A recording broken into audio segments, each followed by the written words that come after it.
Hello viewers, আসসালামু আলাইকুম। তো তোমাদের সেকেন্ড পার্টটা কিন্তু আমি রিপিট করে আর কি দিছিলাম ভিডিওটা, যার কারণে আমাদের এর আগের যে ভিডিওটা দিছিলাম ওখানে আমি মেকানিক্যাল প্রপার্টিস থেকে কী কী পড়বা সেটা বলছিলাম। তো যার কারণে হচ্ছে সেকেন্ড পার্টে আর কি ওটা কেটে গেছে, ওটা আর দেওয়া হয়নি। এই জন্য আবার বলতেছি যে মেকানিক্যাল প্রপার্টিসটা কিন্তু তোমাদের একদম ফোর্থ ইম্পর্টেন্ট একটা চ্যাপ্টার এই কার্ডের জন্য। হ্যাঁ, আর কোনটা হচ্ছে সবচেয়ে ইম্পর্টেন্ট ওটা আমি বলে দিচ্ছি, আর এই ভিডিও শেষে আবার বলে দেবো। তো মেকানিক্যাল প্রপার্টিস থেকে তোমরা কী কী পড়বা, এখানে অবশ্যই তোমার স্ট্রেসের ডেফিনেশন লাগবে, যে স্ট্রেস কাকে বলে, স্ট্রেসের ইউনিট কি, স্ট্রেন কাকে বলে, আর স্ট্রেস কী কী টাইপসের আছে। ঠিক আছে, কম্প্রেসিভ, টেনসাইল আর শিয়ার স্ট্রেস, তিনটা স্ট্রেসেরই কিন্তু ডেফিনেশন আসবে। তিনটা স্ট্রেসের ডেফিনেশন আসতে পারে আর কি। এমন হইতে পারে কোয়েশ্চেনটা যে what is stress and classify stress with definition অথবা উইথ এক্সাম্পল, এরকম আসতে পারে।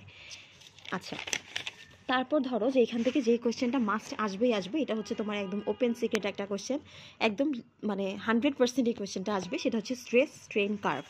ঠিক আছে, আর কার্ভটা হচ্ছে এই যে বইয়ে যে কার্ভটা আছে এটা কিন্তু তোমরা দিবা না। ঠিক আছে, তোমাদেরকে ক্লাসে স্যার যেটা লিখিয়েছে ওই কার্ভটা দিবা, অথবা যদি তোমাদের মাইমুনা ম্যাম কার্ভটা লিখিয়ে থাকে তাহলে ওই কার্ভটা দিবা, কারণ বইয়ের কার্ভে কিন্তু একটু ভুল আছে। এখানে তোমার সবগুলো পয়েন্ট কিন্তু নাই, তোমাকে কার্ভে কিন্তু একসাথে সবগুলো পয়েন্ট দেখাতে হবে। যেমন এখানে elastic limit, proportional limit, Yale strength, ultimate tensile strength, কোথায় ফ্র্যাকচার হইতেছে, সব কিছু কিন্তু দেখাতে হবে। ঠিক আছে, আর যদি কার কাছে কার্ভটা না থেকে থাকে তাহলে কমেন্ট করো, আমি হচ্ছে আমার খাতার ছবিটা তোমাদেরকে দিয়ে দেবো। আর যখনই তোমাকে বলবে যে স্ট্রেস স্ট্রেন কার্ভটা লিখো, তখন কিন্তু শুধুমাত্র কার্ভটা এঁকে দিলে হবে না, কার্ভের নিচে প্রত্যেকটা পয়েন্ট কিন্তু এক লাইন করে ডেফিনেশন দিতে হবে অ্যাটলিস্ট।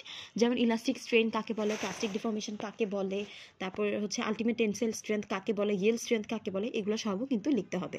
তারপর একটা আছে না যে মডুলাস অফ ইলাস্টিসিটি, ওটা তুমি মেজার করবা কিভাবে এই কার্ভ থেকে, ওইটাও কিন্তু লিখবা। ঠিক আছে। আচ্ছা, আরেকটা জিনিস এখান থেকে দেখে রাখো, যে এই যে এখানে যে বলছে ইলাস্টিক স্ট্রেন, ইলাস্টিক স্ট্রেনের আরেকটা নাম হচ্ছে ইলাস্টিক ডিফর্মেশন। তো ইলাস্টিক ডিফর্মেশন আসুক অথবা ইলাস্টিক স্ট্রেন আসুক, অ্যান্সার কিন্তু ওই একটাই হবে। হ্যাঁ, আচ্ছা, এই জিনিসটা খেয়াল রাখো। আর এখান থেকে আরেকটা যেটা আসে সেটা থার্ড পার্টে বলছিলাম যে বেন্ডিং ফোর্সটা খুব বেশি আসে। তো বেন্ডিং ফোর্সটা খুব ভালো করে পড়বা। বেন্ডিং ফোর্স হচ্ছে যেখানে নাকি 3 টাইপসের ফোর্স একসাথে কাজ করে, ওইটাই হচ্ছে আমাদের বেন্ডিং ফোর্স। আর এটা একটা ছবি আছে, ছবিটা হচ্ছে তোমাদের উল্টা ইউ আকৃতির ছবি। তো যদি ওটা না থাকে তাহলেও কমেন্ট করো, আমি দিয়ে দিব কমেন্টের মধ্যে। উল্টা ইউ আকৃতির ছবি, ওখানে 3 টাইপের স্ট্রেস দেখাবা, যে কম্প্রেসিভ স্ট্রেস, টেনসাইল স্ট্রেস, আবার দুই দিকে হচ্ছে শিয়ার স্ট্রেস। তো 3 টাইপের স্ট্রেসটা দেখিয়ে তোমাদেরকে ছবিটা আঁকতে হবে। খুবই ইজি ছবিটা, জাস্ট হচ্ছে তোমরা একটু লিখবা, এক্সপ্লেন করবা, করে হচ্ছে ছবিটা এঁকে দিবা, তাহলেই দেখবা যে ফুল মার্কস পাওয়া যাচ্ছে। ঠিক আছে, আর আরেকটা জিনিস তোমাদের বলি নাই, যে রিটেনের জন্য তোমরা এমসিকিউ কোথা থেকে পড়বা। এটা যেহেতু ফার্স্ট কার্ড, তাই রিটেনে এটার এমসিকিউ কিন্তু তোমরা হচ্ছে আক্কাস স্যারের যে বইটা আছে, এই যে বইটা, বইয়ের একদম লাস্টের দিকে দেখবা যে কয়েকটা এমসিকিউ আছে, 15টা 20টা 25টা, ওগুলোর আন্ডারে আবার 5টা এমসিকিউ আছে। তো তোমরা এখন থেকে পড়া শুরু করো, প্রতিদিন টার্গেট রাখো যে আজকে আমরা একটা চ্যাপ্টারে এমসিকিউ শেষ করব। এভাবে করে তোমার দেখা যাবে যে চ্যাপ্টার তো কয়টা তোমাদের এবারে হচ্ছে চ্যাপ্টার আছে মনে হয়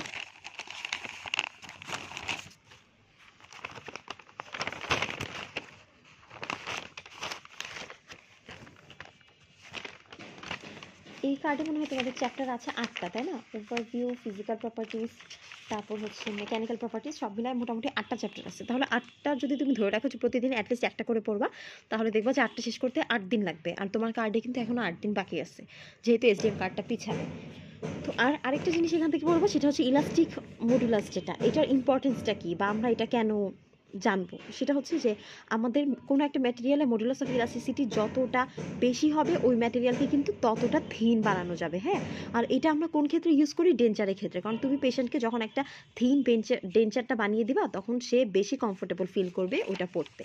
তো এই কোয়েশ্চেনটাও ধরবে, যদি তোমাদের রিটেনে না আসে তাও কিন্তু ভাইভাতে আসবে। এখান থেকে ম্যালিয়েবিলিটি, ডাক্টিলিটি, ওটাও আসবে। ঠিক আছে, ওটা খুব ভালো করে পড়বা। তারপর ফ্র্যাকচার টাফনেস কাকে বলে ওগুলো পড়বা। আর এগুলো কিন্তু বই থেকে পড়বা না, হ্যাঁ, এগুলো সব মিঠু স্যার লেকচার থেকে পড়বা। লেকচারে স্যার যা যা লিখিয়ে দিয়েছে ওখান থেকে পড়বা। কার কাছে লেকচার না থাকলে লেকচারটা অবশ্যই কালেক্ট করে নিবা, এখনও সময় আছে, কালেক্ট করে নাও। তারপর হচ্ছে কোন ম্যাটেরিয়ালটা সবচেয়ে বেশি ডাক্টাইল অ্যান্ড সবচেয়ে বেশি ম্যালিয়েবল, সেটা হচ্ছে গোল্ড। তারপরে আসো এখান থেকে মোটামুটি এগুলো পড়লেই হবে রিটেনের জন্য। আর এমসিকিউ তো বললাম যে আক্কা স্যারের বই থেকে পড়বে। ইমপ্রেশন ম্যাটেরিয়াল থেকে কিন্তু তোমার হচ্ছে সবগুলো ইমপ্রেশন ম্যাটেরিয়াল যেগুলো ইম্পর্টেন্ট, ফার্স্টে কিন্তু বলেছিলাম যে ক্লাসিফিকেশনটা পড়তে। হ্যাঁ, ক্লাসিফিকেশনটা মাস্ট পড়তেই হবে। তাও এই ক্লাসিফিকেশনটা না, যেটা হচ্ছে স্যার তোমাদের লিখিয়ে দিয়েছে ওই ক্লাসিফিকেশনটা পড়তে হবে সুন্দর করে, ঠিক আছে? তো ক্লাসিফিকেশনটা মাস্ট একটা কোয়েশ্চেন, মানে আসার মতো একটা কোয়েশ্চেন, 90% সম্ভাবনা আছে ওই ক্লাসিফিকেশনটা আসার। এরপরে আসো সবগুলো ম্যাটেরিয়ালের অ্যাডভান্টেজ ডিসঅ্যাডভান্টেজ কিন্তু জানতে হবে। এর মধ্যে ইম্পর্টেন্ট হচ্ছে impression compound, zinc oxide eugenol, আচ্ছা হ্যাঁ জিঙ্ক অক্সাইড ইউজিনলটাও তোমাদের জন্য ইম্পর্টেন্ট। আর আরেকটা ইম্পর্টেন্ট আছে সেটা হচ্ছে অ্যালজিনেট। এই তিনটা হচ্ছে খুব ভালো করে পড়বা। তারপরে যে বললাম যে সেটিং টাইম কিভাবে আমরা বাড়াবো, সেটিং টাইম আমরা কিভাবে কমাবো, এটাও কিন্তু লাগবে, ঠিক আছে? এটা মনে হয় গত ভিডিওতে বলছিলাম। এরপরে আসো জিপসাম প্রোডাক্ট। জিপসাম প্রোডাক্টও কিন্তু অনেক ইম্পর্টেন্ট একটা চ্যাপ্টার। আচ্ছা জিঙ্ক অক্সাইড ইউজিনল পেস্ট থেকে কিন্তু এই রিয়াকশানটা লাগবে, হ্যাঁ, যে জিঙ্ক অক্সাইড ইউজিনলের সেটিং রিয়াকশানটা খুবই ইজি। জাস্ট জিঙ্ক অক্সাইডের সাথে তুমি পানি নিবা, নিলে হবে জিঙ্ক হাইড্রোক্সাইড। আবার জিঙ্ক হাইড্রোক্সাইডকে যখন তুমি ইউজিনলের সাথে দিবা, মানে এই অ্যাসিড ইউজিনলটা অ্যাড করবা, তখন হয়ে যাবে এটা জিঙ্ক ইউজিনলেট, আর সাথে যে পানিটা নিয়েছিল পানিটা আলাদা হয়ে যাবে। খুবই ইজি, এই রিয়াকশানটা শিখে নিবা। রিয়াকশানগুলো তুমি 2-3 বার হচ্ছে মানে ফার্স্টে দেখে লিখবা, এরপর 2-3 বার না দেখে লিখবা, তাহলেই দেখবা যে পারতেছো। এরপর আসো জিপসাম প্রোডাক্ট। জিপসাম প্রোডাক্ট থেকে একটু পড়তে পারো যে জিপসাম প্রোডাক্ট কাকে বলে। তারপরে এখান থেকে পড়বা যে আইডিয়াল রিকোয়ারমেন্টস অফ মডেল বা ডাই মেটেরিয়াল, ঠিক আছে? এই যে আইডিয়াল রিকোয়ারমেন্টস, এটার একটা ক্লাস সম্ভবত আমি দিয়েছিলাম। তো যদি কারো কোনো সমস্যা থাকে তাহলে ওই ক্লাসটা দেখে নিতে পারো, যে ডাই কাকে বলে, তারপর হচ্ছে ডেন্টাল কাস্ট কাকে বলে বা মডেল কাকে বলে, এগুলো হচ্ছে ওখান থেকে দেখে নিতে পারো। তারপর আসো এই ক্লাসিফিকেশনটা যেটা, হ্যাঁ এই ক্লাসিফিকেশনটা, এডিএ ক্লাসিফিকেশন মাস্ট, এটা লাগবে।